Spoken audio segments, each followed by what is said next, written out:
35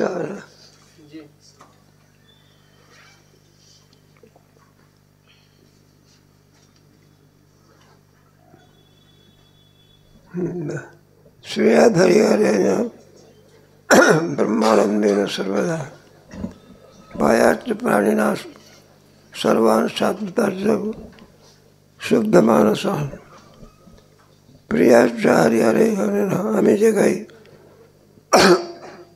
आतापर्यंत पंचदशी सांगितले ते सगळे कशाकरता सांगितले? त्याच्याकरता हे सांगतात प्रियाद हरिहरेन ब्रह्मानंदेन सर्वदा. जेव्हा ब्रह्मानंद प्राप्त होण्याकरता हरिहरेनं हरिहरांची काय व्हावी? कृपा आहे. हे दोन देव मानले जातात ना आपले. देव एकच आहे. देव किती आहे?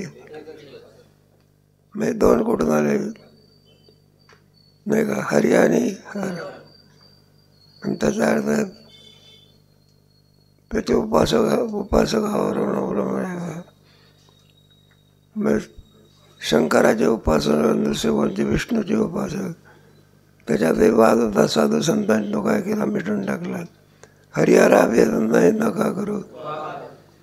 मग शास्त्रामध्ये सर्वांना घेऊन चालणारं शास्त्र, सर्वांना घेऊन चालणारं शास्त्र किंवा हे असेल तर ते वारकरी संप्रदाय आहे. यारे नाही करे.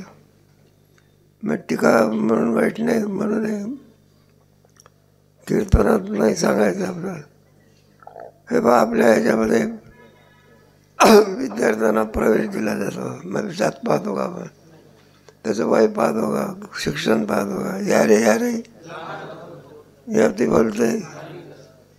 हे वारकरी संप्रदाय.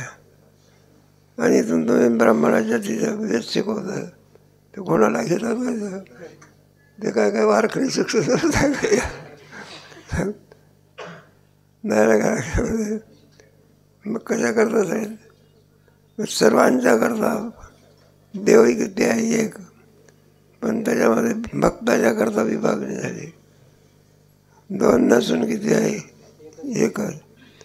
मग बरेचसे वाद होते, तुम्हाला कल्पना नाही. ते वाद साधू संतांनी मिटून टाकले. म्हटले तुम्ही विनाकारण डावा हात आणि उजवा हात एकाच माणसाचे दोन्ही हात असते असं थोडंच आहे काही. दाताने तर जीभ चावली. कशाने? दाताने. मग असं मनुष्य म्हणतो की हातोडी घेऊन ये. म्हटलं काय झालं? म्हटलं दातात पाडून टाकतो. का पाडून टाकत नाही? दात तरी कोणाची आणि जीभ तरी कोणाची? याची. मग असं म्हणतो तो कधी.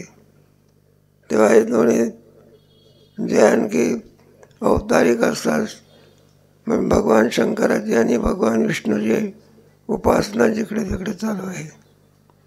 म्हणजे दोन्ही विद्यारण्याने घेऊन टाकलेले बा. तेव्हा श्रेयास्य हरिहरेन ब्रह्मानंदेन सर्वदा. यांच्याकडून आम्हाला ब्रह्मानंदाची काय व्हावी? प्राप्ती व्हावी. पायाच पाणीना सर्वान स्वार्थान शुद्ध माणसा. पायाच पाणीनाम सर्वान. सर्व जे प्राणी मात्र आहेत ते याचे अधिकारी आहे. आणि शुद्ध माणसानाम दोन्ही आहे. शुद्ध अंतःकरण असेल तर त्याला तात्काळ फलाची काय होते? आणि मलिन अंतःकरण आहे. काय? मग त्याचं अंतःकरण ज्ञानेश्वरी म्हणा, पंचदशी म्हणा, शुद्ध करते. काय करते?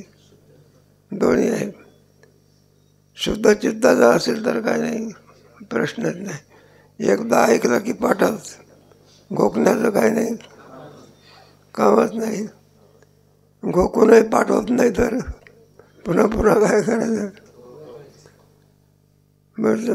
म्हटलं त्याच्यामध्ये शुद्ध माणसा जे कोणी यांच्या आश्रित असेल ते शुद्ध माणसा. चित्ताची शुद्धी त्याच्यामुळे प्राप्त होते.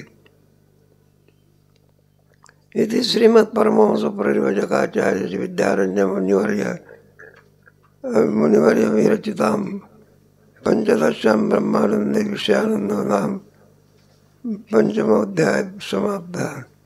अशा रीतीने विषयानंदाचं प्रकरण का म्हणलं त्याचा आम्हाला सर्वांना अनुभव आहे की विषयानंदाचं प्रवचन सांगण्याची आवश्यकता काय.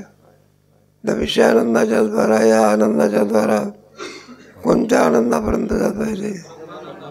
ब्रह्मानंद.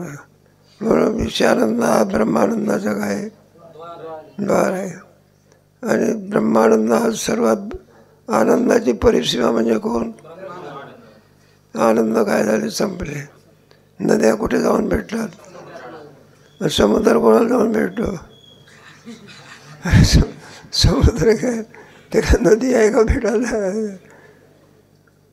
पूर्णत्व असतं कोणची. किती जरी पाऊस पडला तरी इंचभर समुद्र वाढत नाही. किती उन्हाळ्यात आपला तरी इंचभर काय होत नाही. पूर्णच्या जसं ओम पूर्णमद पूर्णमिदं पूर्णात् पूर्णमुदच्यते पूर्णस्य पूर्णमादाय पूर्णमेवावशिष्यते. तिथे गावात देतो देतो तेव्हा एक अशा रीतीने विषयानंदाचा आहे. विषयानंदाचा अनुभव सर्वांना काय प्राप्त आहे. याच्या यावत त्या विषयानंदामध्ये प्रत्येकाच्या आवडीप्रमाणे आनंद असेल. पण इथून तिथून आनंद सगळा कशाचा आहे? विषयाचाच आहे. त्याच्यामध्ये विषमता आहे. आणि एक ब्रह्मानंद म्हणून आहे. तो झोपेमध्ये जो आनंद प्राप्त होत असतो तो कोणता आनंद आहे? ब्रह्मानंद. कारण विषय आहे का तिथे? मग आनंद आहे. मग आनंद कोणाचा? मला कशावरून मानायचं? तिन्ही अवस्थेमध्ये आत्म्याची अन्वय रूपत आहे आणि एकाचा व्यतिरेक आहे. सुषुप्तीबद्दल जागृतीमध्ये कोण आहे? आत्मा आहे की आहे ना. पुढे कोणत्या ह्याच्यामध्ये गेले तुम्ही? स्वप्नामध्ये. मग स्वप्नामध्ये जागृतीतले विषय नाही, आत्मा मात्र तोच आहे. पुढे तुम्ही कोणत्या अवस्थेमध्ये गेले? नाही, स्वप्नातला अवस्था आहे. स्वप्नामध्ये विषय आहे, जागृतीतले नाही. आत्मा काय आहे? एक आहे. स्वप्नामधून कुठे गेला तुम्ही? झोपेमध्ये गेले. झोपेमध्ये स्वप्नातले विषय नाही, आत्मा. पुढे समाधीमध्ये गेले. कुठे? समाधीमध्ये झोपेतलं ज्ञान नाही, पण आत्मा अशा वरच्या अवस्था आहे. त्याला आत्म्याचा अन्वय म्हणायचा. काय म्हणायचं? अंतरवस्थेचा काय असतो? व्यतिरेक. तेव्हा आनंद जो प्राप्त होत असतो, जो सुषुप्तीमध्ये जो आनंद आहे तो विषय नाही, पण त्याला ब्रह्मानंद म्हणायचा. काय म्हणायचं? आणि तो ब्रह्मानंद तो आनंद स्वरूप असल्यामुळे, विषयाच्या द्वारा होत असल्यामुळे त्याला काय म्हणायचं? विषय आनंद. विषयापासून नाही. कशापासून नाही? द्वारा. विषयाच्या द्वारा. समजते? पाणी कोणाच्या द्वारा आहे? नळाच्या द्वारा. तसं विषयाच्या द्वारा. म्हणून आनंद विषयाचा नाही, तो कोणाचा आहे? ब्रह्माचा आहे. विषयामध्ये कुठं आनंद होत असते? कोणाचं सांगितलेलं आहे? मग विषय काय करत असतात? वेदांतशास्त्राची प्रक्रिया आहे. विषय काय करतात? त्याचं एक बरं का निमित्त कारण आहे. अंतःकरणाची अंतर्मुखता करणं हे विषयाचं काय आहे? फक्त तो वृत्ती काय करतो? स्थिर करतो. आणि आता स्थिर झालेल्या वृत्तीमध्ये काय आहे? आनंद आहे. तो विषयाचा आहे आणखी कोणाचा आहे? नाही लक्षात. हे पहा, स्थिर झालेल्या वृत्तीमध्ये विषयाने काय केलं? वृत्ती स्थिर केली. उदाहरणार्थ आपल्याला एक कल्पना करायला पेढा दिला आहे काय? मग पेढ्याने काय केलं? आपली वृत्ती काय होती? आता काय केलं? स्थिर झाले. मग माझा स्थिर झालेल्या वृत्तीमध्ये आनंद येतो, तो कोणाचा? ब्रह्माचा. वेदांतशास्त्र आहे. वेदांतशास्त्रात विषय फक्त हे निमित्त कारण आहे. चंचल वृत्तीला स्थिर करण्याकरता विषय आहे. आपण विषयाची काय करतो? इच्छा करतो. अंतःकरण काय होत आहे? आणि विषय प्राप्त झाला म्हणजे स्थिर झालेल्या अंतःकरणात आनंद आहे. तो कोणाचा? विषयाचा आहे का तो? मग विषयाने काय निवाड पाडला? वृत्ती ते चंचल होती तर काय केली? भ्रम काय होतो आपल्याला? आनंद कोणाचा आहे? विषयाचा आहे. विषयाचा नसून काय आहे? विषयात कुठे आनंद होत असते? कारल्यामध्ये कुठे गोडी राहते का? मग गोडी लागली कारले खाताना, ती गोडी कारल्याची आहे का गुळाची आहे? पण माणसाला काय वाटते? काय कारले गोड आहे. दृष्टांत ते कुत्र्याला वाटत असते हे जे रक्त आहे ते रक्त कुठलं आहे? हाडात. रक्त हाडातलं आहे का याच्या दाढीतलं आहे? पण भ्रम होतो ना. म्हणून विषय ओढी बोलले पण आता कोण ह्याची कधी किंवा नाही का? 9व्या अध्यायामध्ये आहे ना, परमात्माचा आनंद स्वरूप आहे बा.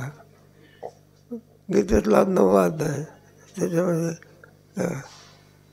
पैसा हृदयामध्ये मी असला सर्व सुखाचा आणि का भ्रांतासी काम असे आहे. सुंदर 2-4 दृष्टांत आणखी दिलेले आहे तिथे. अशा रीतीने आणखी प्रकरण काय झालेलं आहे?